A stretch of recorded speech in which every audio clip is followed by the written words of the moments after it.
এই ছোট্ট ছোট্ট পায়ে চলতে চলতে ঠিক পৌঁছে যাব ওই চাঁদের পাহাড় দেখতে পাবো।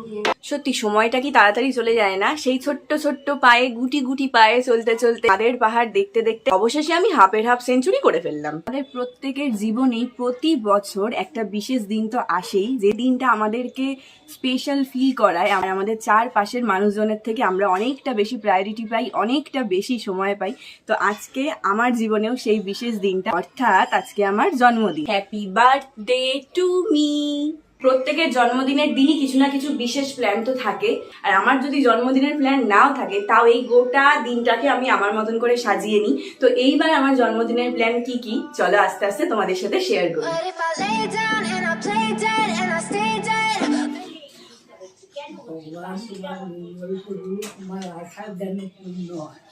এই যে এইটা ছাড়া আর এইটা ছাড়া আমাদের বাড়ির কারো জন্মদিন ফুলফিল হয় না, তাই না ঠাম্মা? ঠাম্মা, তুমি আমার জন্মদিনে কি বলতে চাও আমায়? বলছি তুমি চির সুখী হও, শান্তিতে থাকো, তোমার শরীরটা তুমি বলো, তুমি তো চোখে স্পষ্ট দেখতে পাও না, তাহলে তোমার এই ডেট গুলো মনে থাকে কি করে আমাদের জন্মদিনে? ওটা তো দেখ মনের ব্যাপার। ঠিক কথা, মনের ব্যাপার, ওটাকে কাউকে বলে দিতে হয়। ক্যালেন্ডার তো দেখতে পারে না, মানে তো ক্যালেন্ডার তো দূরস্থ, আর আমাদের জিজ্ঞাসাও করে না যে আজকে কত তারিখ।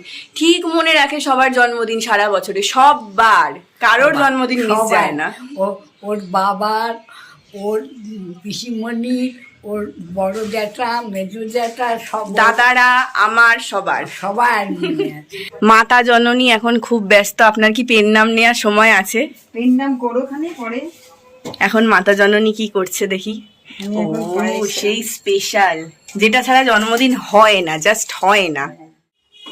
খুব ভালো থাকো, ভগবান তোমার মঙ্গল করুক। প্রথম প্ল্যান কমপ্লিট, এবার হচ্ছে নেক্সট প্ল্যান।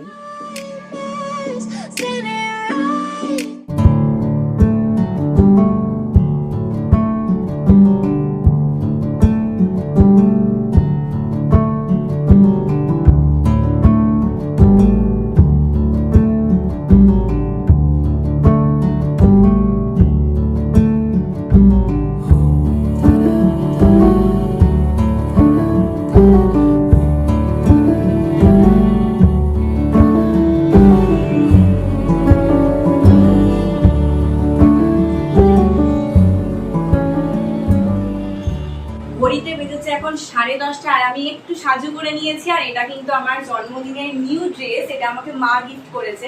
একটা খুব সুন্দর লং ফ্লেয়ার জ্যাকেট কুর্তি, আর এর কম্বিনেশনটা আমার ভীষণ পছন্দ হয়েছিল, আর মায়েরও খুব পছন্দ হয়েছিল। তো এটা আমি নিয়েছি মিশো থেকে। অবশ্যই কিন্তু জানিও যে আমার এই ড্রেসটা তোমাদের কেমন লাগলো। এইবার তোমাদের বলি যে আমার সেকেন্ড প্ল্যান কি, আমি নতুন জামা কাপড় কেন পরেছি, একটু সাজু করে কোথায় যাচ্ছি। আমি না ছোট থেকে খুবই লোকনাথ বাবার ভক্ত। তো ছোট থেকে মনে হতো ইস কচুয়া যদি, চাকলা যদি আমার বাড়ির সামনে হতো কি ভালোই না হতো, আমি রোজ ওখানে গিয়ে বসে থাকতাম।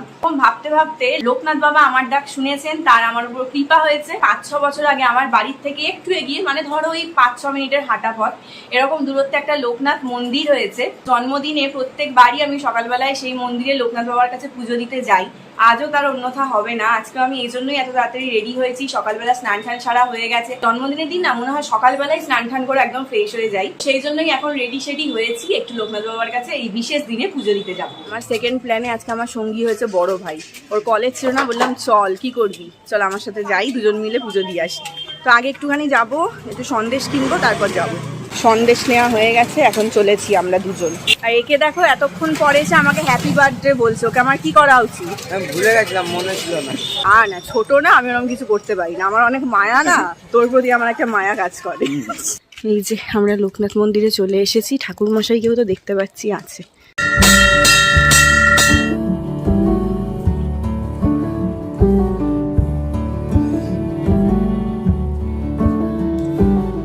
বাবার মন্দির সাধারণত আমি সাদাই দেখেছি কচুয়া চাকলাতে। তো এই হচ্ছে আমার লোকনাথ বাবা, আর এই হচ্ছে তার মন্দির। এখানে কিন্তু মা তারা, মহাদেব, রাধাকৃষ্ণ সবাই রয়েছে। ঠাকুর মশাইকে আমি সন্দেশ দিয়ে দিলাম আর নামগোত্র বলে দিলাম। ঠাকুর মশাই এখন পুজোটা করে দিচ্ছেন, চলো তোমাদের পুরো মন্দির।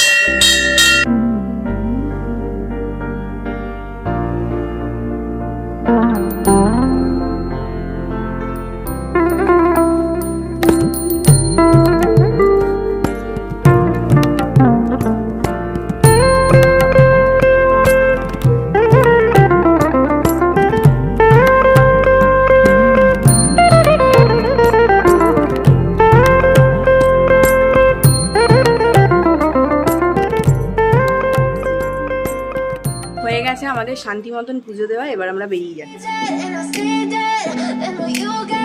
প্ল্যান ফুলফিল, পুজো দেওয়াটা সুন্দর মতন হয়ে গেল। এবারে আমি যাচ্ছি মামা বাড়িতে, আজকে ভাইকেও নিয়ে যাচ্ছি। ও সেই কালী পুজোয় গিয়েছিল, আর মামা বাড়িটা হওয়ার পর না ও ভালো মতন যাওয়ার সুযোগও পাইনি, তাই বললাম চল দিদাকে আর মামিকে একটু প্রণাম করে আসি। প্রতিবারই আমি যাই, সকালের দিকেই যাই।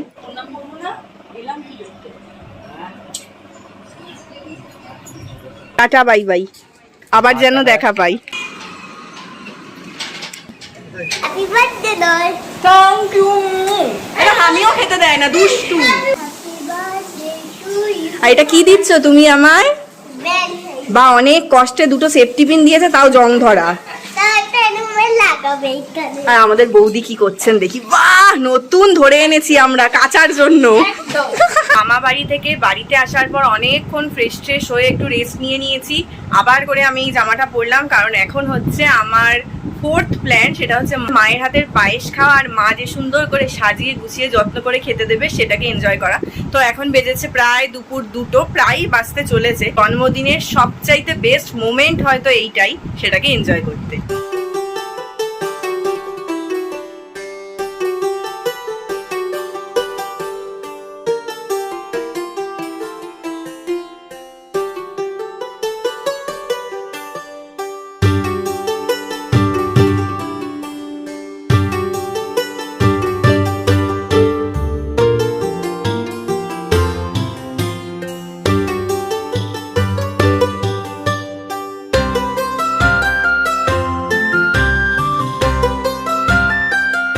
মা আশীর্বাদ করে দিয়েছে, মেনুতে কি কি আছে দেখতেই পেয়েছো, তবু আরেকবার দেখিয়ে দিই।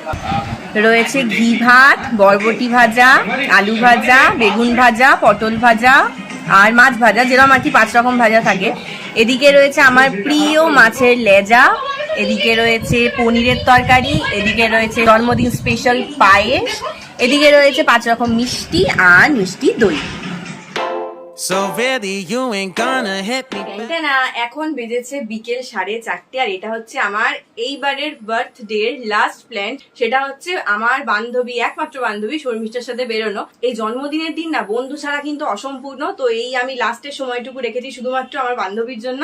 তো এখন দুজন মিলে বেরোবো। কোথায় যাচ্ছি সেটা চলো যেতে যেতে বলছি।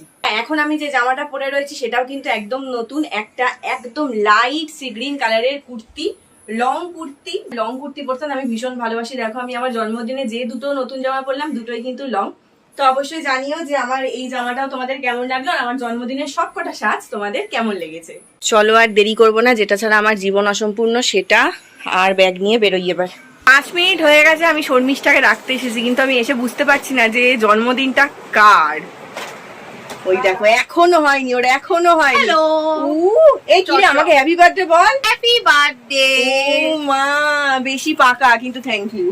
ব্যাপারটা হচ্ছে এটা আমি এখন নিয়ে যেতে পারবো না, এটা থাক, আমি যাওয়ার সময় নিয়ে যাবো। ধর তুই রেখে যা কাকিমার কাছে, আমি এসে। আমাদের 4:59 ট্রেন। কোথায় যাচ্ছি বলে দিই। আমরা ফার্স্টে যাব হালি শহরে নিগমানন্দের আশ্রমে, সেখান থেকে ঠাকুরকে প্রণাম করে বেরিয়ে তারপর সেট করবো, মানে ভক্ত মানুষ, ব্লগার ভক্ত। এরপর ভাববো যে আর কোথায় যাই নাকি ওখানেই থাকি, সেটা পরের ব্যাপার। আগে চলো ঠাকুরকে প্রণাম করে আসি। শর্মিষ্ঠার কিস্তিটা দেখো, ফোন বাড়িতে ফেলে চলে এসছে তাড়াহুড়োর চোটে।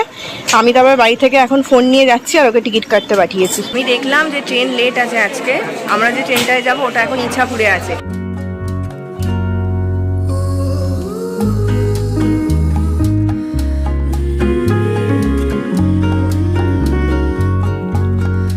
আমরা এখন আছি নৈহাটিতে। তো বড় মাকে প্রণাম করে একটু ফেরিঘাটের দিকে যাচ্ছি।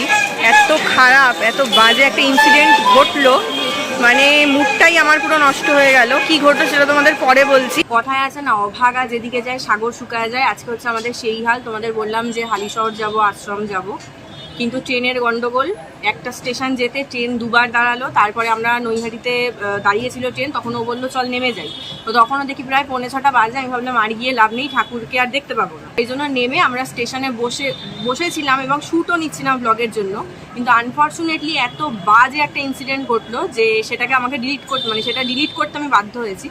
আমরা দুজন বসে বসে জাস্ট ভাবছিলাম যে ওখানে যখন যেতে পারলাম না তাহলে আর কি করা যায়। কারণ আমরা তো জানোই যে থেকে 2 বন্ধুর ইচ্ছে হলে আমরা নৈহাটি চলে আসি। তো আজকে প্ল্যান ছিল না ওরকম, জাস্ট শর্ট নিয়ে আমরা বসে গল্প করছিলাম। দূর থেকে দেখছি একজন মহিলা জিআরপি আসছে। তো আমরা না ভাবিনি যে উনি আমাদেরকে কিছু বলতে আসছেন। তো উনি আসলেন, এসে ডিরেক্ট আমাকে চার্জ করলেন যে কিসের ভিডিও, কি ভিডিও আপনি এতক্ষণ করছিলেন, দেখেন আপনি টিকটক ভিডিও করছিলেন, জানেন না এটা স্টেশনে এখন টিকটক করা যায় না। আর এটা শুনেই আমার মাথাটা গরম হয়ে গেছে, কারণ ব্লগ আর টিকটক দুটো সম্পূর্ণ আলাদা বিষয় এবং দুটো তো অনেক তফাৎ আছে। তো বুঝতেই পারছো ওনার সাথে ভালোই বচসা একটা আমার হয়েছে, কারণ আমার অন্যায় একদম সহ্য হয় না। তো তারপরে উনি আমাকে ভয় দেখাচ্ছেন, বলছেন যে ঠিক আছে চলুন তাহলে আপনি স্টেশন মাস্টারের রুমে চলুন, ওখানে গিয়ে বলবেন যা বলেন। আমি বলছি হ্যাঁ যাবো, আপনি যেখানে যেতে বলবেন সেখানে যাবো, আমি কি চুরি করেছি নাকি? আর হামেশা এটা হচ্ছে, এখন জানো যে ব্লগিং প্রফেশনটা ট্রেন্ডিং এখন এই প্রফেশনটা, তো সেখানে আমি নিজে 2 বছর ধরে ব্লগ করছি, আমি অনেক স্টেশনে গিয়ে ব্লগ করেছি, আমি শিয়ালদা যেখান থেকে অনেক রুটের ট্রেন যায় সেখানে দাঁড়িয়ে পর্যন্ত সেই জিআরপিদের সামনেও কিন্তু আমি অনেক শট নিয়েছি, অনেক ব্লগ করেছি, কখনো কিন্তু এরকম পরিস্থিতির শিকার আমাকে হতে হয়নি। তারপরে নিয়ে গেল, হ্যাঁ সত্যি তাই, এবং অতি ব্যাড বিহেভিয়ার, অতি ব্যাড না সত্যি। যখন দেখবে না যে এরকম স্টেশনে বলো ট্রেনে বলো মেয়েদের সাথে অসভ্যতা হয় বা অন্যরকম, না তখন আতশ কাজ দিয়ে খুঁজে পাওয়া যায় না। তো ওনারা ওখানে আমাকে নিয়ে গেলেন এবং আমার ফোন থেকে সমস্ত কিছু ডিলিট করালেন, তারপরে ছাড়লেন। জন্মদিনে না মানে এটা একেবারে আনএক্সপেক্টেড ছিল। এবার একটা জিআরপি রুমে নিয়ে গেল, 2টো লোক দেখলো আমার এই জিনিসগুলো, আমারও এত মাথা গরম হচ্ছে। দেন মানে উল্টো পাল্টা কথা বলছে, ওদের কথার কোনো লজিক নেই, এবং শুধুমাত্র যে উর্দিটা পড়ে আছে হ্যাঁ স্টেশন, হ্যাঁ এটা নাকি লেখা থাকে, কোথাও কিন্তু লেখা নেই। তো যাই হোক আমি ডিলিট করে দিয়েছি, কারণ আমার মনে হলো যে আমি যখন এই প্রফেশনের সাথে আছি আমি এই কথাগুলো তোমাদের আবার বলতে পারবো। তো তার জন্য আমার 3-4টে ভিডিও ডিলিট করলে এমন কিছু ক্ষতি হবে না। তো তোমরা যারা আমার ব্লগ দেখছো বা দেখো, তোমাদেরকে বলে দিচ্ছি যে এবার থেকে যখন স্টেশনে ব্লগ করবে, বিশেষ করে নৈহাটিতে, একটু সাবধানে ব্লগ করোই না, স্টেশন থেকে বেরিয়ে গিয়ে করো, নয়তো কিন্তু আমার মতন মানে আমাদের মতন এরকম হ্যারাসমেন্টের শিকার তোমরাও হবে। আড্ডাখানা রেস্টুরেন্টে গিয়ে ভাবলাম বসবো, একটুখানি গল্প করব, খাবো, বাবা ওটাও দেখি গিয়ে বন্ধ। এই জন্য আমরা বলছি যে আজকে আমাদের কপালই খারাপ। তো আমরা আজকে অর্ডার করেছি এগ চিকেন মোগলাই, সাথে আবার এই তরকারিটাও দিয়েছে। এই তরকারিটা শর্মিষ্ঠা খেতে খুব ভালোবাসে। হাসি দেখো না, পছন্দ তো মোগলাই। অ্যাকচুয়ালি আমরা সবসময় নয় নুডলস খাই আর নয় বিরিয়ানি খাই, তো সেটা থেকে আমার আজকে একটু বেরোনোর ইচ্ছা ছিল।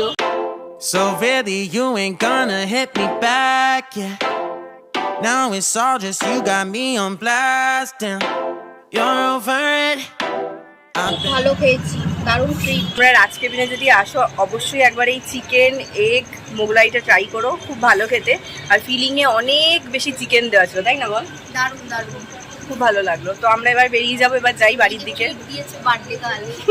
এখন বেজেছে প্রায় 9টা, বাড়িতে চলে এসেছি অনেকক্ষণ আগে। আর এই যে আজকে সন্ধ্যাবেলায় এত কিছু হলো, মানে একটা সম্পূর্ণ অন্যরকম এক্সপিরিয়েন্সের শিকার হলাম। যত আমরা এগিয়ে যাই জীবনের দিকে এরকম নানান রকম এক্সপিরিয়েন্স আমাদের হতেই থাকে। তোমাদেরকে আমি বললাম যে শর্মিষ্ঠা আমার জন্য আবার একটা গিফট রেখেছে, আবার ওকে আমি খুব বলছিলাম তোর কি দরকার এসব করার, 2 বান্ধবী মিলে একটু বেরিয়েছি, তুই বেশি পাকা, এসব বলছিলাম। কিন্তু ওর গিফটটা দেখে তো আমি পুরো, দেখো ও আমার ছবি, মানে এই ছবিটা কি সুন্দর আমাকে ফ্রেম করে দিয়েছে, আমার এত পছন্দ হয়েছে, আমার এত ভালো লাগছে, আমি এত খুশি হয়েছি যে সেটা আমি আর প্রকাশ করতে পারছি না। হেব্বি সুন্দর হয়েছে সত্যি। দিনের শেষে এরকম একটা গিফট পেয়ে আমার মনটা একদম ভরে গেল। তো চলো এই গোটা বার্থডে ব্লগটা আমি এখন এখানে এন্ড করছি। কেমন লাগলো অবশ্যই কমেন্টে জানিও। আমার এই বছরের বার্থডেটা কিন্তু একদম টক ঝাল মিষ্টিতে কাটলো।